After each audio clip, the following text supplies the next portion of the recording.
군대에 가면 특수한 보직이 하나 있습니다. 고문관이라는 보직입니다. 실제 이런 계급이 있거나 이런 보직이 있는 것은 아닙니다. 미 군정 시절에 우리나라 군대로 파견받은 미국 병사가, 미국 고문관이 말도 한국말도 어눌하고 하는 행동도 조금 서툴러서 한국 군인들이 어수룩한 그 미국 고문관을 빗대어서 한국 군인들 안에서 행동이 조금 떨어지고 말귀를 잘 못 알아먹는 그런 군인들을 일컬을 때 고문관이라고 이야기합니다. 쉽게 이야기하면 고문관이라는 것은 무슨 말을 했는지 말의 의미를 못 깨닫는 군인을 고문관이라고 이야기합니다. 말귀를 못 알아먹는 사람입니다. 근데 이게 일반적인 생활 가운데에서는 별 그렇게 크게 문제가 안 될 수도 있습니다. 근데 군대 안에서는요, 말귀를 잘 못 알아먹으면 치명적인 사고가 일어나거나 아니면 위험한 상황에 처해질 수 있습니다. 제가 훈련소에서 훈련받을 때 제 동기 중에 한 명이 고문관이 있었습니다. 처음 들어오는 그 첫날부터 훈련소에 들어오는데 머리를 빡빡 깎고 온 겁니다. 머리털 하나 보이지 않게. 저는 처음에 사회에서 스님인 줄 알았습니다. 근데 이 친구가 들어와서 하는 행동 하나하나마다 다 서투르고 엉뚱하게 하는 바람에 동기들이 단체 기합을 받고 곤욕을 좀 치렀습니다. 사격을 하러 갔습니다. 군대 중에 가장 군기가 센 곳이 사격장입니다. 왜냐하면 잠깐의 실수가 치명타를 입히고 죽음으로 이를 수 있기 때문입니다. 근데 거기서 갑자기 그 친구가 사격을 하다 말고 총뿌리를 조교한테 겨누면서 제 총이 약간 휘어진 것 같습니다. 이렇게 이야기한 겁니다. 그 친구가 일어나서 총뿌리를 겨누는 그 순간 모든 사람들이 다 땅에 엎드리고 조교가 한 4명이 그 친구에 달려들어가지고 그 총을 빼앗았습니다. 고문관이 하는 행동이 이렇습니다. 말귀를 못 알아먹기 때문에 하는 행동이 엉뚱하게 되어버리고 나중에는 아주 위험한 상황까지 몰고 갈 수 있는 사람, 그런 사람을 고문관이라고 이야기합니다. 사람이 사람 말을 잘 못 알아듣는 것도 문제가 되고 위험할 수 있습니다. 그렇다고 한다면 사람이 하나님의 말을 듣지 못하게 되는 것, 하나님의 말씀의 의미를 깨닫지 못하는 것, 그것은 어느 정도 위험한 상황이 될까요? 제가 요즘 이사야서를 쭉 읽습니다. 1장부터 쭉 읽어 나가는데 읽으면 읽을수록 마음이 좀 답답한 겁니다. 그러면서 어떤 생각이 드냐면 이 이사야서를 하나님께서 이사야 선지자를 통해서 이스라엘 백성들에게 말씀하실 때 얼마나 가슴이 답답하셨을까. 모든 이야기하는 것이 좋은 내용이 있는 것이 아니라 제발 좀 들어라, 제발 좀 내가 하는 이야기를 좀 깨달아라 라는 것이 구구절절히 하나님께서 이사야 선지자를 통해서 선포하시고자 원하시는 말씀이었습니다. 도대체 이스라엘 백성들의 영적 상태가 어떠했기에 하나님께서 그 소중한 시간에 이사야 선지자를 통해서 이런 말씀만 하셨을까? 오늘 본문을 통해서 이스라엘 백성들의 모습을 살펴보면서 우리 자신의 영적인 상태를 진단해보는 시간이 되었으면 좋겠습니다. 우선 9절 말씀입니다. 너희는 놀라고 놀라라. 너희는 맹인이 되고 맹인이 되라. 그들의 취함이 포도주로 말미암음이 아니며 그들의 비틀거림이 독주로 말미암음이 아니니라. 이 말은 마치 하나님께서 놀라라, 하나님께서 너희들은 맹인이 되라 이렇게 명령하시는 것처럼 해석이 될 수 있습니다. 그런데 그런 의미가 아니라 이 말을 지금 현재 우리가 잘 이해할 수 있는 말로 좀 바꾼다고 한다면 너희는 놀라게 될 것이다. 너희들이 얼마나 맹인이 되어서 앞을 보지 못하는 상태인지를 너희들이 새삼 느끼며 놀라게 될 것이다 라는 겁니다. 요즘 본의 아니게 제가 설교를 좀 자주 하게 되었습니다. 제가 지금까지 사역하면서, 전도사 때부터 사역하면서 거짓말인 것 같지만 설교에 대해서 한 번도 부담감을 가져본 적이 없습니다. 왜냐하면 대학 때부터 큐티 훈련을 받아서 계속적으로 큐티만큼은 지속적으로 하려고 훈련하고 노력했기 때문입니다. 그렇다고 해서 뭐 설교가 잘하니 못하니 그 차원을 떠나서요, 저한테는 부담이 안 되는 겁니다. 묵상해놨던 것, 그리고 거기에 살을 붙여서 설교를 만드니까 전도사 때부터 별로 그렇게 설교에 부담은 없었습니다. 요즘 저에게 제일 힘든 게 뭡니까? 라고 저에게 물으신다고 한다면 설교가 제일 힘듭니다. 요즘은 이상하게 말씀을 읽는데요, 가슴이 먹먹해지기도 하고, 제일 힘들 때에는 성경을 지금 읽고 있는데도 도무지 이 말씀 속에서 하나님께서 무엇을 나에게 지금 이야기하시고자 원하시는지 그 의미를 깨닫지 못할 때에는 진짜 가슴이 터질 것 같은 생각이 드는 겁니다. 그래서 교회에서 설교 준비를 하다가 그런 상황이 오면요, 저도 모르게 교회 구석구석을 돌아다닙니다. 막 돌아다니면서 도대체 무슨 뜻입니까? 무슨 의미입니까? 뭘 저에게 말씀하시고자 원하십니까? 라고 이렇게 계속 혼자서 중얼중얼 하면서 교회를 돌아다닙니다. 낮에는 교회에 아무도 없거든요. 근데 하나님의 말씀을 내가 깨닫지 못하고 하나님의 말씀을 내 마음 가운데 와 있는데, 내가 눈으로 읽고 귀로 듣고 있는데 내 마음속에 깨달아지지 않는 것이 이렇게 답답한 것임을 요즘 새삼 느낍니다. 여기 앉아 계신 성도님들은 어떻습니까? 하나님의 말씀을 읽으실 때에 그 말씀에 들어있는 뜻이 무엇인지 잘 깨달아지십니까? 히브리서 말씀에는 이런 말씀이 나와 있습니다. 4장 12절 말씀에 보면 하나님의 말씀은 살아있고 활력이 있어 좌우에 날선 어떤 검보다 예리하며 혼과 영과 및 관절과 골수를 찔러 쪼개기까지 하며 또 마음의 생각과 뜻을 판단하나니. 한마디로 말씀이 살아있다는 겁니다. 히브리서 이 4장에 나와 있는 이 말씀을 우리가 모르는 바는 아닙니다. 하나님의 말씀이 살아있고 운동력이 있고 내 마음과 내 영혼을 후벼 파는, 내 심령을 감찰하시는 살아있는 말씀이다 라는 것을 우리는 잘 알고 인정합니다. 그렇다고 한다면 우리가 하나님의 말씀을 읽을 때 한 절의 그 말씀을 읽어도 그 말씀이 우리의 심령에게 박히고 우리의 마음을 후벼 파고 골수가 쪼개어지고 우리의 심령이 하나님 앞에 뒤집어지는 그 경험을 매 순간순간 해야 합니다. 성경을 읽지 않는다고 한다면 문제가 되지 않지만 적어도 우리가 성경을 본다고 한다면, 살아계신 그 하나님의 말씀을 읽는다고 한다면 우리의 삶에 이 히브리서 4장 12절에 나와 있는 이 말씀의 체험을 할 수 있어야 되지 않습니까? 그런데 우리의 상태는 좀 어떻습니까? 읽어도 들어도 그런갑다라고 그냥 넘어가 버립니다. 하나님의 말씀이 전혀 내 삶 속에 살아서 역사하는 체험도 한 지가 오래된 것 같고, 어느 특별한 상황이 되어야지만이 그 말씀이 나에게 확 와닿기도 하고, 물론 저도 평소 때는 그렇게 했었습니다.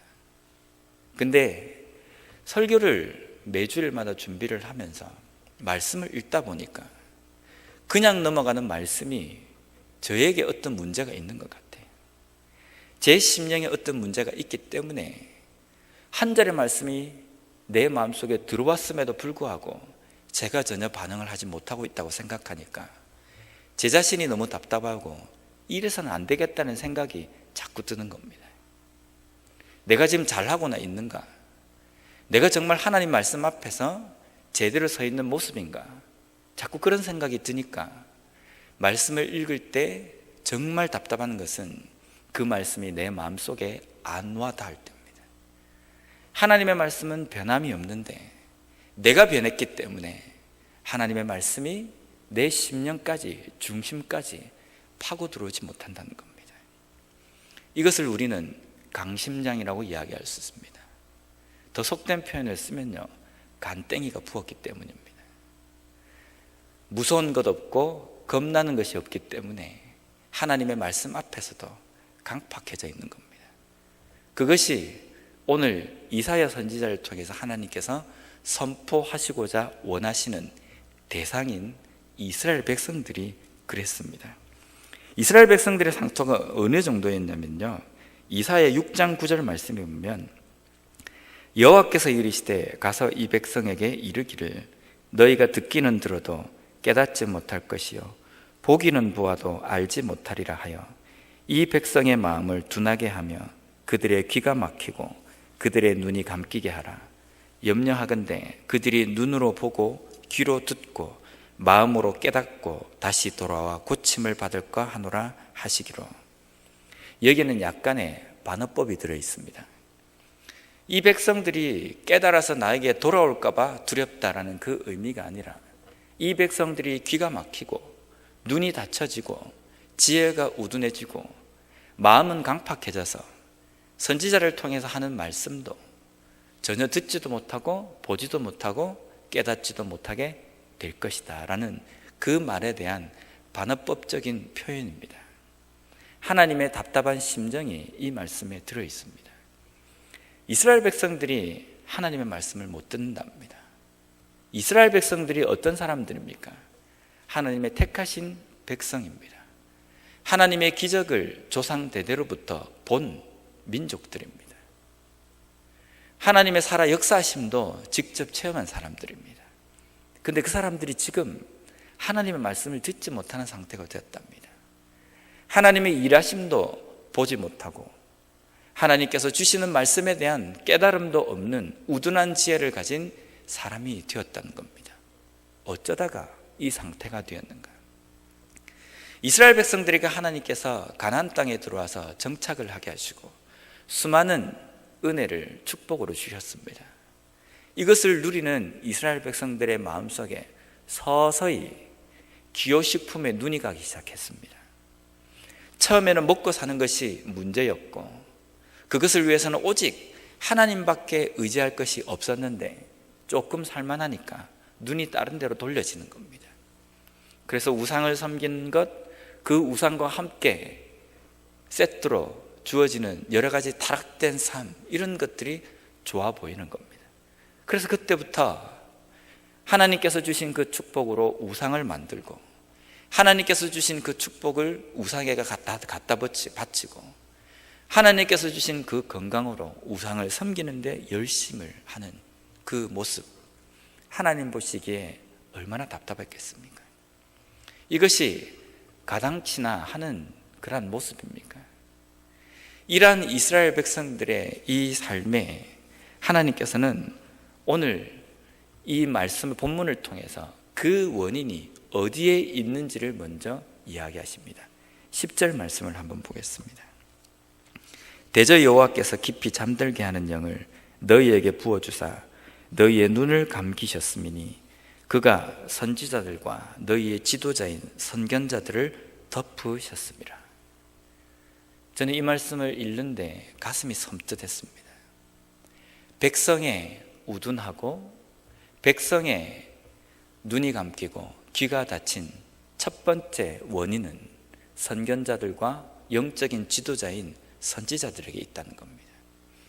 하나님께서 그들의 영안을 덮으셔서 말씀을 깨닫지 못하고 하나님의 뜻을 온전히 전하지 못하는 영적인 우둔한 상태가 되었다는 겁니다. 요즘 와서 참 많이 저도 여러 가지 생각이 많이 납니다. 그러면서 제가 항상 생각하는 것은 나는 잘 가고 있는가? 나는 하나님께서 원하시는 그 길을 열심히 잘 걸어간다고 이야기하는데 정말 잘 가고 있는 건가? 내 스스로가 생각할 때에만 잘 가고 있는 것인지 아니면 하나님도 잘 가고 있다라고 저에게 말씀하시는 그 길을 내가 가고 있는지 항상 조심스럽기도 하지만요 두렵기도 합니다. 왜냐하면 목사의 상태가 곧 성도의 상태이기 때문입니다. 하나님께서는 목사인 저에게 주신 일은 딴 거 있는 것이 아니라 하나님의 말씀을 잘 깨닫고 잘 가르치고 선포하라고 주셨는데 이 기능이 마비가 되어버리면 목사가 있을 필요가 없습니다. 그건 목사가 아닙니다. 나는 내 딴에는 깨달아서 하나님의 말씀을 선포한다고 하는데 정말 하나님의 말씀이 뜻이 여기에 있는 것인지 때로는 두렵기도 하고 정말 궁금하기도 합니다. 어떤 때는 하나님께서 저에게 직접적으로 말씀을 좀 해주셨으면 좋겠다, 그래 잘하고 있다라고 말씀해 주셨으면 좋겠다는 생각이 들 때도 있습니다. 그래서 항상 자고하지 말아야지, 교만하지 말아야지, 뭔가 된 것처럼 뻐기지 말아야지 라는 생각을 하고 있습니다. 근데 저도 인간입니다. 한순간 마음 잘못 먹으면 그냥 휙 하고 넘어가 버리는 게 연약한 존재인 저이기 때문에 항상 나는 잘 가고 있다는 생각보다는 뭐가 문제일까? 어떤 부분에서 내가 다시 좀 해야 될까라는 생각을 좀 하고 있습니다. 선지자들의 눈을 가리고 선지자들의 지혜를 하나님께서 덮으셔서 선지자들이 제대로 된 말씀을 선포하지 못한 것이 이스라엘 백성들의 영적인 우둔함의 첫 번째 원인이라는 겁니다. 영적인 지도자들이 제대로 하나님의 말씀을 선포하지 못하고 깨닫지 못하고 말하지 못할 때에 전체 그리스도인들의 삶이 엉망진창이 되는 데에 제1원인이 있다는 겁니다. 여기 앉아 계신 성도님들은 어떻게 생각하십니까? 모든 책임이 목사에게 있습니다. 그러면 우리 자신은 어떤 영적인 지도자의 위치에 없습니까? 우리도 가정에서부터 영적인 지도자들입니다. 구역에서 구역장님들은 영적인 지도자의 위치십니다. 장로님들은 성도님들의 영적인 지도자의 위치이고 권사님들도 마찬가지입니다. 내 지금 영적인 상태가 어떻다고 생각하십니까? 하나님의 말씀을 들으면 그때그때 잘 깨달아지고 하나님의 일하심이 보여지고 하나님의 음성이 잘 들어지십니까? 한 절의 말씀을 읽어도 가슴이 저려오면서 그 말씀 때문에 잠이 잘 오지도 않고 이 말씀 때문에 감격해하고 이 말씀 때문에 눈물을 흘리며 기도하는 체험을, 그러한 말씀 생활을 하고 계십니까? 여전히 이전과 똑같이 이 말씀을 읽어도 이런 것 같고 저 말씀을 읽어도 내 마음속에 전혀 미동도 없는 그런 삶을 살아가고 계십니까? 나의 영적인 우둔함은 내가 영적으로 케어해야 할, 돌봐야 될 영적인 자녀들의 영적 상태가 결정이 된다는 겁니다. 그래서 우리는 하나님 앞에 때로는 말씀의 뜻이 내 마음속에 안 와닿을 할 때는 그것 가지고 기도하면서 떼굴떼굴 굴러야 됩니다. 하나님 앞에 꼬꾸라져서 도대체 이게 무슨 뜻입니까? 왜 저에게 안 와닿습니까? 하나님 앞에 가슴을 조아리면서 기도하는 그러한 삶이 필요합니다. 그렇게 사는 삶이 영적인 지도자의 온전한 삶입니다. 이스라엘 백성들의 영적인 타락이 거기에 있었습니다. 그래서 11절 말씀에 보면 그러므로 모든 계시가 너희에게는 봉안책의 말처럼 되었으니 그것을 글 아는 자에게 주며 이르기를 그대에게 청하노니 이를 읽으라 하면 그가 대답하기를 그것이 봉해졌으니 나는 못 읽겠노라 할 것이요. 딱 이런 상태입니다. 하나님의 말씀이 봉해졌으니 나는 모르겠다. 이 말씀을 읽어도 무슨 뜻인지 나는 모르겠다. 실제적인 글자를 못 읽는 것이 아니라 영적으로 글자를 알아볼 수 있는 상태가 아니기 때문에 다 모르는 글씨가 되어버리는 겁니다. 읽기는 읽되 뜻을 모르는 겁니다.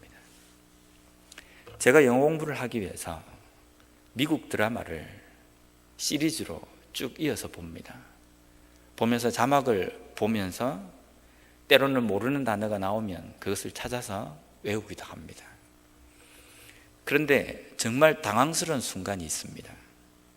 이 미국 드라마 시리즈가 몇십 편이 있는데요, 1회부터 쭉쭉 보면서 한 10회 정도 넘어갔는데 갑자기 이 두 사람이 원수 관계였는데 갑자기 친해진 겁니다.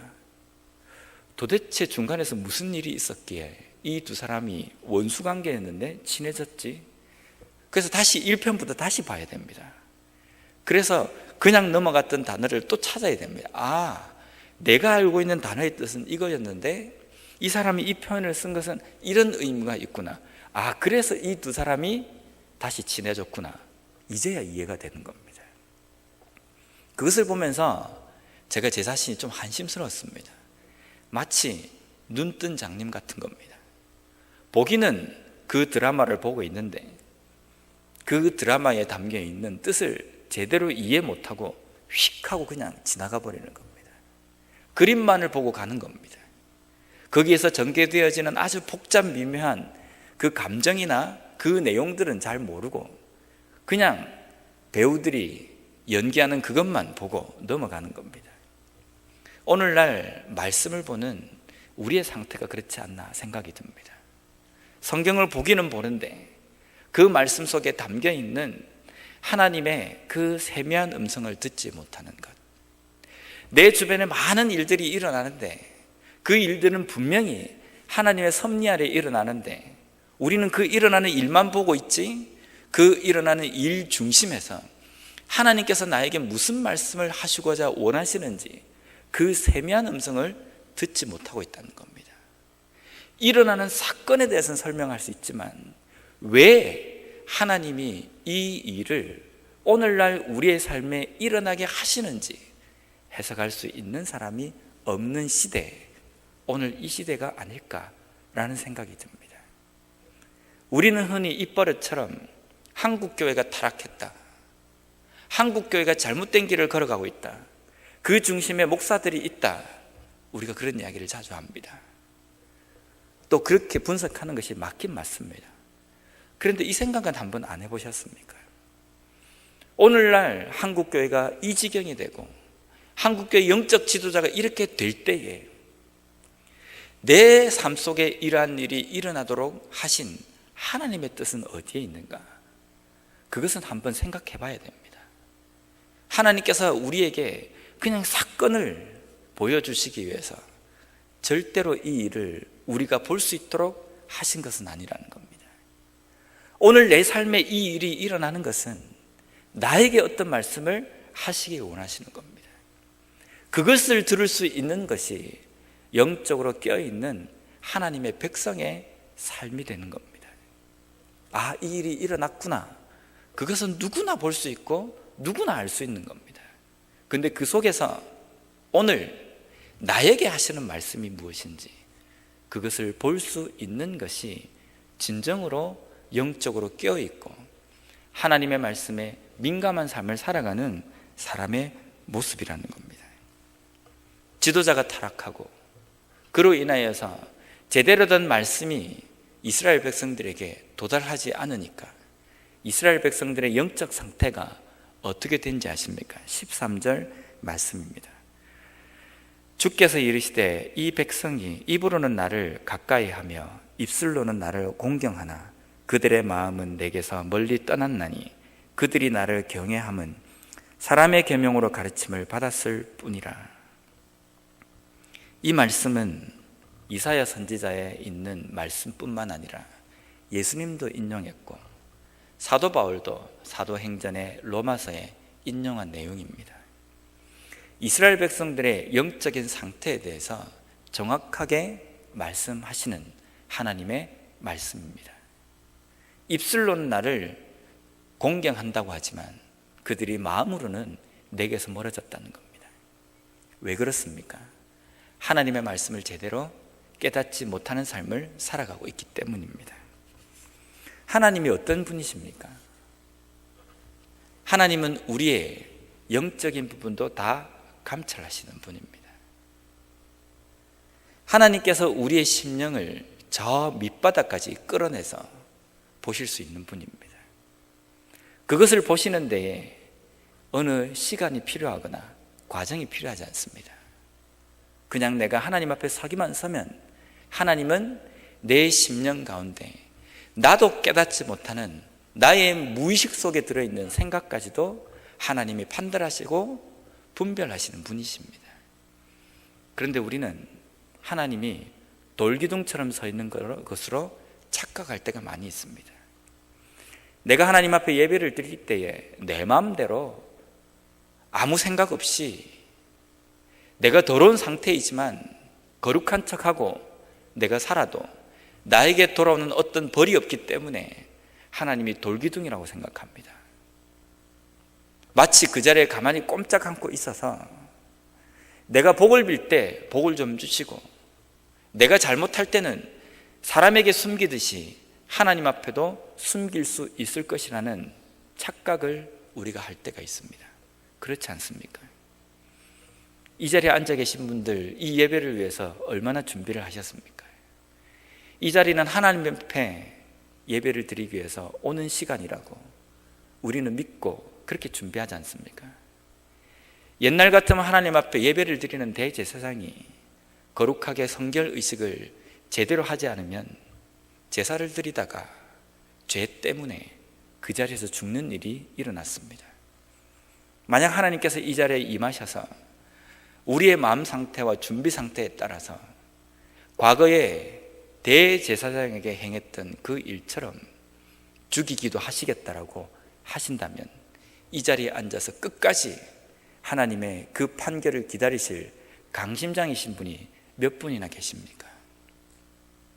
하나님 앞에 말씀을 듣기 위해서 우리가 오고 하나님 앞에 예배를 드리는 매일매일의 삶 속에서 나의 거룩하지 못하고 나의 죄된 마음을 사람에게 속이듯이 하나님에게도 속이는 삶을 우리가 얼마나 많이 살아가고 있습니까? 왜 그렇게 합니까? 하나님이 만만하게 보이는 겁니다. 왜 하나님이 만만하게 보입니까? 말씀을 통해서 이미 닫혀진 귀와 감겨진 눈이 내 삶 속에 있기 때문에 하나님의 말씀을 통해서 나에게 주어지는 그 경고의 메시지가 나에게 하시는 것이 아니라 그냥 그 시대의 이스라엘 백성들, 지금 이 시대에 수많은 다른 한국교회 그리스도인이라고 우리가 생각해버리기 때문에 나에게 하시는 말씀으로 안 느껴지기 때문에 하나님이 만만하게 느껴지는 겁니다. 하나님이 만만하게 느껴지니까 하나님 앞에 서 있는 우리 자신의 삶은 돌아보려고 하지는 않는다는 겁니다. 이러한 상태가 지속이 되면 나중에 어떻게 되겠습니까? 하나님이 얼씨구나 좋다, 잘했다라고 칭찬하시겠습니까? 정말 우리를 사랑하신다고 한다면, 나 자신을 사랑하신다고 한다면 쳐서라도 어디를 부러뜨려서라도 하나님의 제대로 된 길을 걸어가도록 하실 겁니다. 만약에 사랑하시지 않는다면요, 그대로 내버려 두실 겁니다. 왜? 내 자식이 아니니까, 내가 상관할 바가 아니니까 하나님께서 그냥 내버려 두실 겁니다. 내버려 두신 상태가 길면 길수록 우리는 조급해야 합니다. 뭔가 경각심이 좀 느껴져야 됩니다. 내가 영적으로 문제인 상태를 살아가고 있는데 내 마음속에 여전히 어떤 각성이 없고 깨달음이 없다고 한다면 조급해져야 합니다. 혹시 하나님께서 나를 버린 자식으로 생각하는 것이 아닌가? 정말 하나님이 나를 사랑하신 자식이라고 한다면 기다리시지 마시고 지금 저를 깨달을 수 있도록 해주십시오. 나의 영적인 상태가 어떤 상태인지 제가 볼 수 있도록 제 눈 좀 열어주시고 귀도 좀 열어주십시오 라고 그렇게 고백해야 합니다.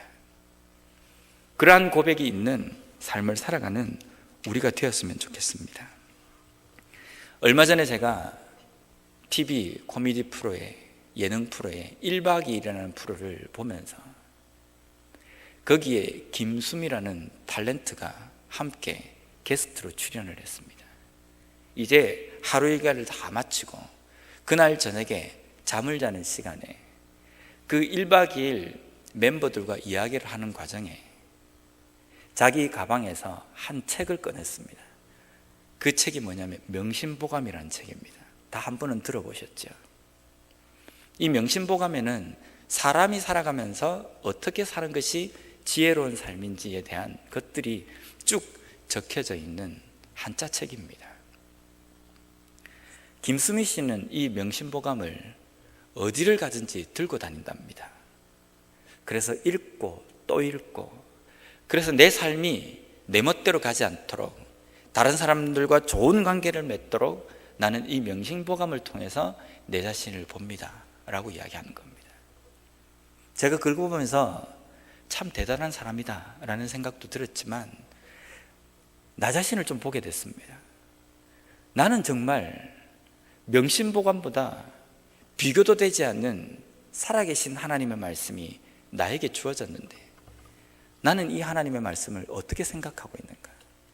가는 곳마다 들고 다니고 읽고 또 읽고, 그래서 내 삶 속에 뭔가 잘못된 부분이 없는지 돌아보고 또 돌아보는 삶을 살아가고 있는가?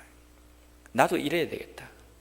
어디를 가든지 내가 성경책을 들고 다니며 다른 거 읽을 것이 아니라 이걸 읽고, 영어 공부한다고 다른 것을 볼 게 아니라 영어 성경도 보고, 앉으나 서나 뭘 하든지 성경 말씀을 읽고 또 읽고 묵상하고 상고하는 삶이 나에게도 있어야 되겠다. 도전을 좀 받았습니다. 어떻습니까? 우리에게는 명심보감보다 더 위대한 책인 하나님의 말씀이 우리에게 주어져 있습니다. 하나님의 말씀을 어떻게 생각하십니까? 예수님이 아니면 하나님이 자사전처럼 적어놓은 위인전기 그 정도 수준으로 혹시 생각하진 않습니까?